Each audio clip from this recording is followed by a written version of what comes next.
ഇത് ഒരു ഇടവകയാണ്. പള്ളിയും പള്ളിക്കൂടവും വൃദ്ധസദനവും ഉള്ള ഒരു പ്രസിദ്ധമായ ഇടവക. നമ്മുടെ കഥ ആരംഭിക്കുന്നത് ഇവിടത്തെ ഒരു ഫ്ലാറ്റിലാണ്. 4 കുടുംബങ്ങൾ മാത്രമുള്ള ഒരു ഇടത്തരം ഫ്ലാറ്റിൽ.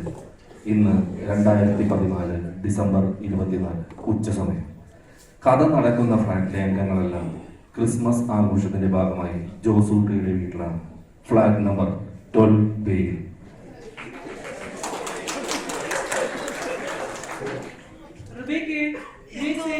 അയ്യോ, എല്ലാരും എന്തെടുക്കുക? അടുക്കളയിലാണോ? എന്തായി? എന്തിനാ കാറുന്നേ? നീ ഗ്രേസി വന്നേ, ഞാനൊന്ന് ചോദിക്കട്ടെ, നിങ്ങൾ അടുക്കളയിലല്ലായിരുന്നോ? എന്നിട്ട് എന്തായി? ഒലത്തിയോ? എടി ഒലത്തിയോന്ന്. ഒരു കുടുംബത്തിൽ പറഞ്ഞ ഒരു പെണ്ണ് കുടുംബത്തിൽ പറഞ്ഞ വേറൊരു പെണ്ണിനോട് ഇങ്ങനെ ചോദിക്കാമോ? എടി പോത്തെ, ചിക്കനും ബീഫും ഒക്കെ നന്നായിട്ട് ഒലത്തിയോ എന്നാ ചോദിച്ചേ. എന്റെ കെട്ടിയും ജോർജ് കുട്ടി അച്ചായനും നിങ്ങളുടെയൊക്കെ കെട്ടിയന്മാരും മുകളിലിരുന്ന് ഒരു കുപ്പി മൂടോടെ തീർത്തിട്ടുണ്ട്. അവരിപ്പൊ ഇങ്ങ് വരും ആഹാരവും ചോദിച്ചിട്ടുണ്ട്. ദേ കള്ളുകൂടി കഴിഞ്ഞ് അവരിങ്ങ് എത്തിയെന്ന് തോന്നുന്നു.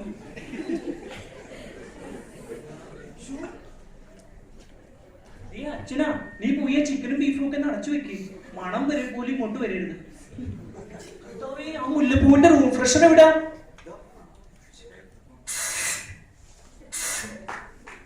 ചിക്കനും ബീഫും ഉണ്ടെന്ന് മണത്തറിഞ്ഞ അച്ഛൻ എല്ലാം ഉമ്പിളി കുത്തി അരമനെ കൊണ്ടുപോകും.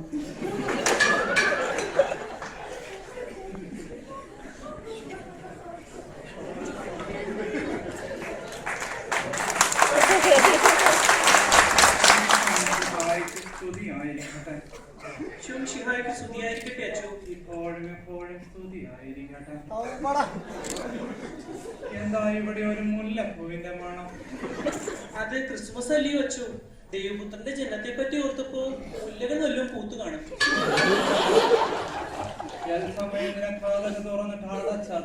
അത് കൊതുക് അകത്ത് കയറാതിരിക്കാനാണ് വെച്ചു. പിന്നെ ഇപ്പൊ തുറന്നതോ? അത് അകത്തുള്ള കൊതുക് പുറത്തു പോകുന്നെങ്കിൽ പൊക്കോട്ടെന്ന് കരുതിയാണ് വെച്ചു.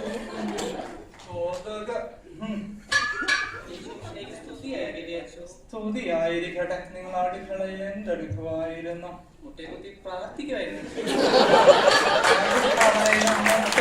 പ്രാർത്ഥനയോ ഒരു വൈദികൻ പറയാൻ പാടില്ലാത്തതാ. എങ്കിലും ചോദിക്കുക, ചിക്കൻ ഉണ്ടാക്കാൻ മേലായിരുന്നു? ചിക്കൻ വാങ്ങിയില്ല. അപ്പൊ പിന്നെ ബീഫ് ആയിരിക്കും അല്ലയോ? ഞങ്ങൾ ബീഫ് വാങ്ങാറില്ല. കേക്ക് കാണാതിരിക്കില്ല. 25 നോയമ്പല്ലയോ? ഞങ്ങളാണെങ്കിൽ മുട്ട നോയമ്പിൽ. കേക്കിൽ മുട്ട ഉള്ളതുകൊണ്ട് അതും വേണ്ടെന്ന് വെച്ചു. അല്പം വൈൻ? അത് സർക്കാരിന്റെ മദ്യനയത്തിൽ ഇപ്പോഴും ഒരു തീരുമാനം വൈനും വാങ്ങിയില്ല അല്ലേ? അതെ അതെ, അച്ഛനിപ്പോ എല്ലാം മനസ്സിലായി. ക്രിസ്മസിനപ്പൊ നിങ്ങൾ കഞ്ഞിയും പയറും വേണം? പയറില്ല അച്ചു. പച്ചക്കറിയിലെ വിഷം കാരണം ഞങ്ങൾ പയറ് വാങ്ങിയില്ല. ഞങ്ങളൊക്കെ വെറും കഞ്ഞിയാണ്. നിങ്ങളൊക്കെ വെറും കഞ്ഞികളാണെന്ന് എനിക്ക് അറിയാമായിരുന്നു.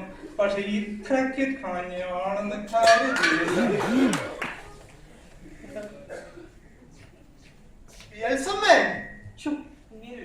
കഴിക്കാനൊന്നും ആയില്ലേ? ഇവിടെ കഞ്ഞി മാത്രമേ ഉള്ളൂ. ജോർജ് കുട്ടിക്ക് അത് മതിയാകുമോ? അയ്യോ അച്ഛനോ? നീ മദ്യപിച്ചിരിക്കുന്നു. അത് പിന്നെ അച്ഛോ, നമ്മുടെ ഗ്രേസിന്റെ കെട്ടിയവൻ ജോസൂട്ടി ഗൾഫിൽ നിന്ന് കൊണ്ടുവന്നതിന്റെ ഒരു ലേശം. എന്നിട്ട് എവിടെ ജോസ് കുട്ടി? വരുന്നുണ്ട് അച്ഛോ. മെഗാസ്റ്റാറിന്റെ വലിയ ഫാനാ. കൂൾ ഗ്ലാസ് ഒക്കെ വെച്ചാ നടപ്പ്.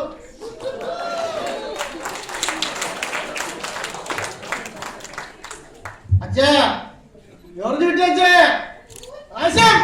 അടിച്ചത് തലക്ക് പിടിച്ചു തോന്നണേ. അച്ഛനിപ്പോ 2 ആയിട്ടാണ് ഞാൻ കാണുന്നത്. എന്റെ ജോസ് കുട്ടി, ഇതാ ഞാൻ.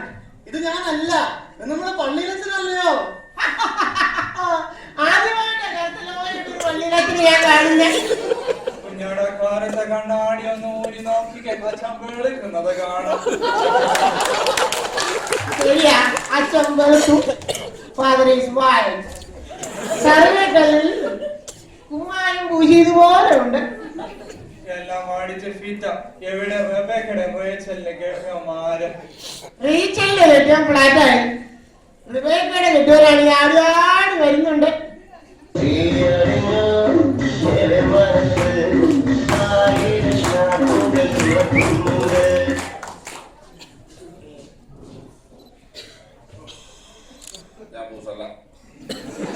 കംപ്ലീറ്റ് നോവലാ.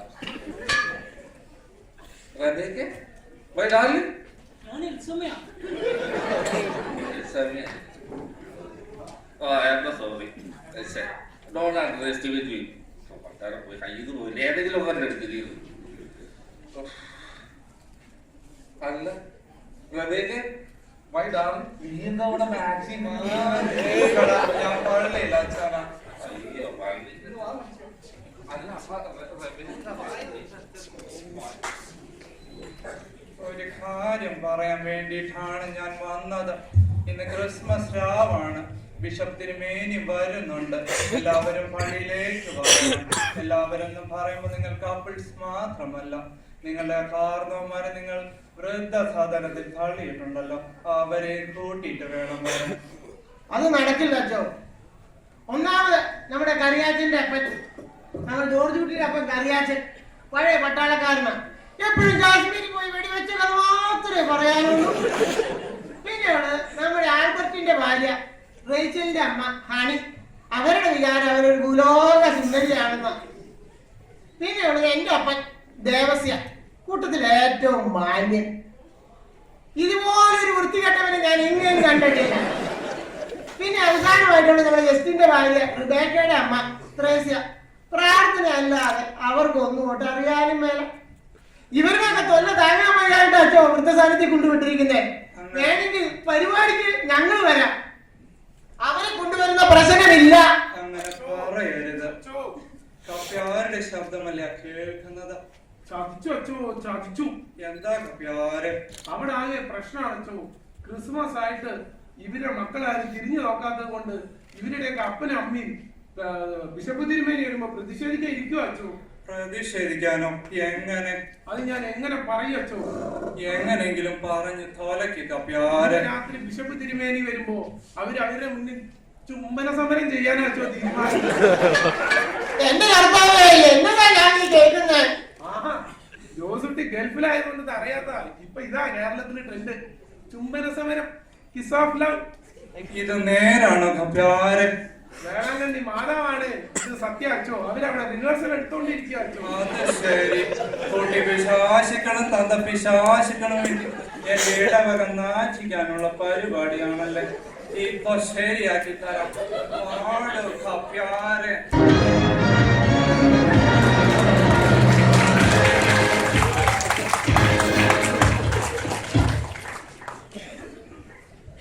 ഒന്നുമില്ലെങ്കിൽ ജോലിയുടെ അപ്പൻ ഒരു പട്ടാളക്കാരനല്ലേ?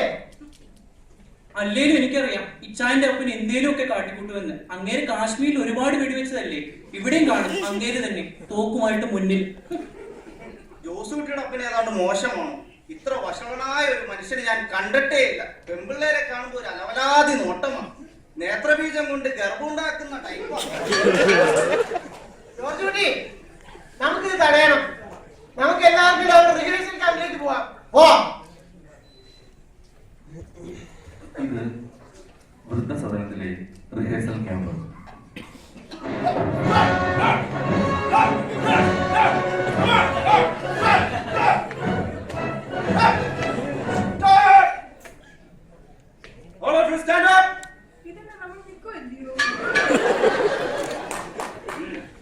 നമ്മൾ റിഹേഴ്സൽ ആരംഭിക്കാണ്. നമ്മളുടെ നീക്കങ്ങൾ വളരെ ബുദ്ധിപരമായിരിക്കണം. ചുംബിക്കുന്നതിന് എന്തിനാണ് ബുദ്ധി? ആദ്യം നമ്മൾ 2 ജോഡിയായി തിരിയണം. അങ്ങനെയാണെങ്കിൽ ഞാനും ത്രേസി ഒരു ജോഡി, രണ്ടാമത്തെ ജോഡി. അതൊരു കുഴപ്പമില്ല ജോലിയായി പോയി. രഹസ്യം പറഞ്ഞത് ശരിയാണ്. ആണും പെണ്ണും ചേർന്നാണ് ഒരു ജോഡി. അങ്ങനെയാണെങ്കിൽ ഞാൻ നിങ്ങളുടെ ആരുടേതാണ്? ആണ് എന്താണ്?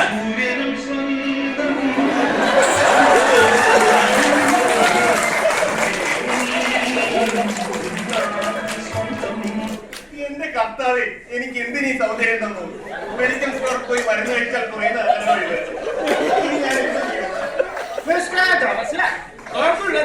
എന്റെ കയ്യിലാണ്. അപ്പൊ ഹണി എന്റേതാണ്. കറിയാച്ചിന് മാത്രമല്ല തോക്കുള്ളത് എനിക്കുമുണ്ട്. പക്ഷെ ഞാൻ ഇതെപ്പോഴും പുറത്ത് കാണിക്കാം. എന്നാ ഹണി പറയട്ടെ, ആരെ ജോലി വേണമെന്ന്? എനിക്ക് പട്ടാളത്തിന്റെയാണ് ഇഷ്ടം. കർത്താവേ, അതിർത്തി വീണ്ടും വെടിവെക്കേണ്ടി വരും. അതിമോഹമാണ് മോനെ.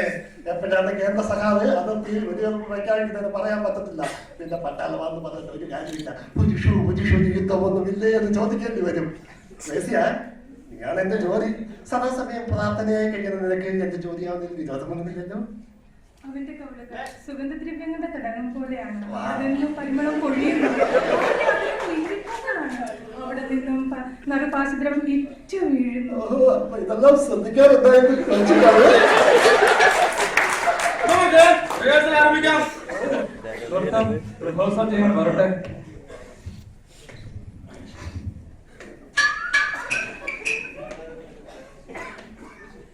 നിങ്ങളുടെ മക്കൾ വന്നിട്ടുണ്ട് നിങ്ങളോട് സംസാരിക്കാൻ. ഞങ്ങൾക്കൊന്നും പറയാനില്ല. അങ്ങനെ പറയരുത്. മക്കൾ സംസാരിക്കാൻ വരുമ്പോൾ കണ്ടില്ലെന്ന് നടിക്കരുത്. ഒരു കാര്യം ചെയ്യാം. ഇവരുടെ ഭാഗത്തുനിന്ന് ജോർജ് കുട്ടിയുടെ ഭാര്യ എൽസമ്മയും നിങ്ങളുടെ ഭാഗത്തു നിന്ന് ദേവസ്യം ത്രേസ്യം നിൽക്കട്ടെ. ബാക്കിയുള്ളവർ മാറി നിൽക്കാം. ഇതെന്റെ തീരുമാനമാണ്. അപ്പാ, കുടുംബത്തിന് ചീത്തപ്പേരുണ്ടാക്കരുത്. പിന്മാറണം. സാധ്യമല്ല. ശരിയാണോ? ഇതിനെപ്പോലെ നിന്റെ അയൽക്കാരൻ കേൾക്കണല്ലോ കർത്താവ് പറഞ്ഞിരിക്കുന്നത്. ത്രേസ്യാമത്തി അങ്ങനെയൊക്കെ പറയും. ഇങ്ങനെ ഒരു കാര്യത്തിൽ ഇറങ്ങി പുറപ്പെട്ടപ്പോ അപ്പൻ ഒന്നിനെ കുറിച്ച് ആലോചിച്ചല്ലോ. അപ്പാ അങ്ങനെ പറയരുത് ജോസൂട്ടി. ഞാൻ ഒരുപാട് ആലോചിച്ചു. എനിക്ക് മറുപടി കിട്ടിയില്ല. എന്താ അപ്പന്റെ സംശയം? നമ്മൾ ലിപ്സ്റ്റിക് ഇട്ട ചുണ്ടിൽ നോക്കുമ്പോ പതച്ച ലിപ്സ്റ്റിക്ക് വയറ്റിപ്പോ അത് രക്ഷമാണോ? ഇതായിരുന്നു അപ്പന്റെ സംശയം. ഇപ്പോഴെങ്കിലും അമ്മച്ചിക്ക് മനസ്സിലായില്ലേ ഈ കിളവിന്റെ മനസ്സിലിരിപ്പ്? ഞാൻ എന്റെ പ്രിയനല്ല. അവന്റെ ആഗ്രഹം എന്നോടാണ്. പ്രിയ വരിക, നാം പ്രദേശത്ത് പോകും. നമുക്ക് ഗ്രാമങ്ങളിൽ ചെന്ന് ഞാൻ പോയത് രാമാർത്തട്ട് വരാം. പ്രശ്നമുണ്ടെങ്കിലും ഞങ്ങൾ ഈ ചെമ്പന സമരം നടത്താം. സത്യം. അച്ഛോ, ഇവരെ വൃത്തികേട് കാണിക്കാൻ ഇതിന്റെ അപ്പുറമുള്ള വൃത്തികേട് ഞങ്ങൾ കാണിക്കും. അതിന്റെ അപ്പുറം എന്ന് പറയുമ്പോ ജോസൂട്ടി എന്തോ ഉദ്ദേശിച്ചത്? മാർപ്പാപ്പയുടെ മുമ്പിൽ ചുമര സമരം നടത്തുന്നില്ല. അതായിരുന്നോ? ഞാൻ ചുമ്മാ ആശിച്ചു. എന്നാലും അച്ഛോ, എന്നായിരിക്കും അവൾ ആശിച്ചത്? മേലെന്നൊക്കെ പറയുമ്പോ ഏത് പെണ്ണും ആശിക്കത്തില്ലായോ? ജോസുകുട്ടി ഒരു കാര്യം ചെയ്യും. അവളോട് എന്താ ആശിച്ചെന്ന് ചോദിച്ചിട്ട് കുംഭസാരത്തിൽ ഒരു പോയിന്റ് പോലും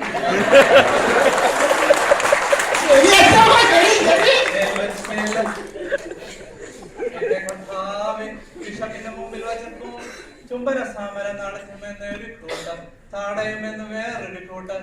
പള്ളിമുറ്റത്ത് എന്തൊക്കെ കാണണമോ ആവോ.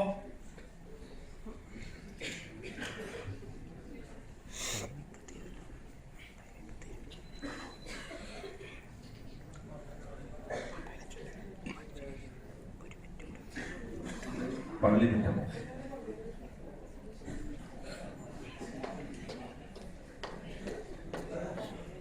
അയ്യോ, പ്രോഗ്രാം സ്റ്റാർട്ട് ചെയ്യാനായി.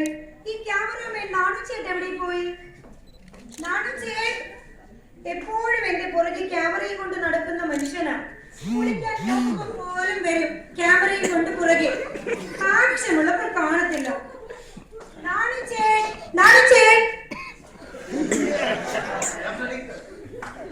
Okay, നാണുചേട്ടൻ we can start the program. ഒരു കാര്യം പ്രത്യേകം ശ്രദ്ധിക്കണം. മുന്നും പിന്നുമെല്ലാം നന്നായിട്ട് എടുക്കണേ.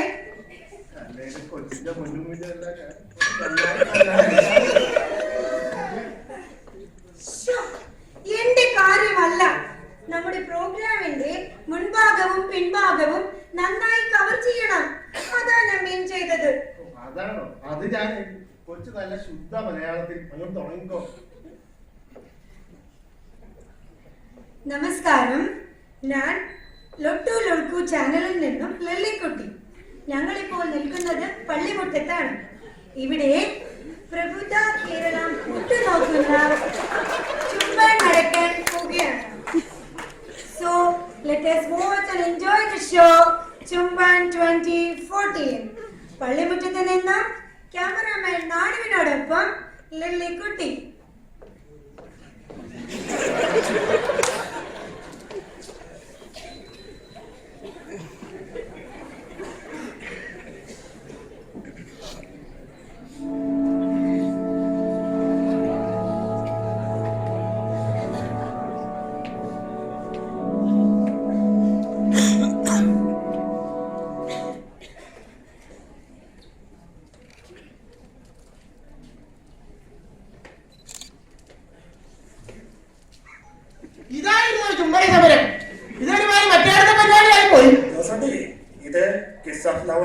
കിസ് ഓഫ് ഡിബേറ്റ്, വിശുദ്ധ ചുംബനം. അല്ലാതെ നിന്നെ പോലുള്ള സദാചാര പോലീസുകാർ കരുതുന്ന പോലെ നിങ്ങൾക്ക് മക്കൾക്കും മരുമക്കൾക്കും മാതാപിതാക്കളുടെ ബഹുമാനം ഉണ്ടാകില്ല.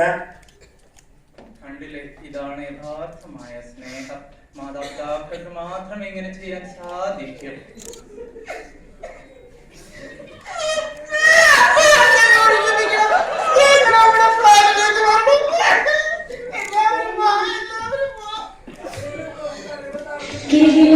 കിളികിളിമണികൾ എല്ലാ വഴികളിലും എന്തൊരു രസമാണ് ഈ വഴി കുതിരയോടിക്കാൻ. കിളികിളിമണികൾ എല്ലാ വഴികളിലും.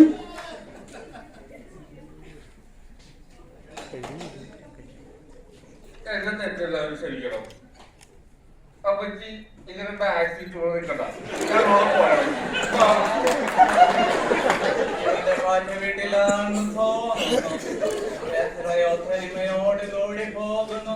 ഈ ഒരുമ എല്ലായിടത്തും ഉണ്ടായിരുന്നെങ്കിൽ അതിനുവേണ്ടി നമുക്ക് പ്രാർത്ഥിക്കാം. എല്ലാവർക്കും ഞങ്ങളുടെ ക്രിസ്തുമസ് ആശംസകൾ.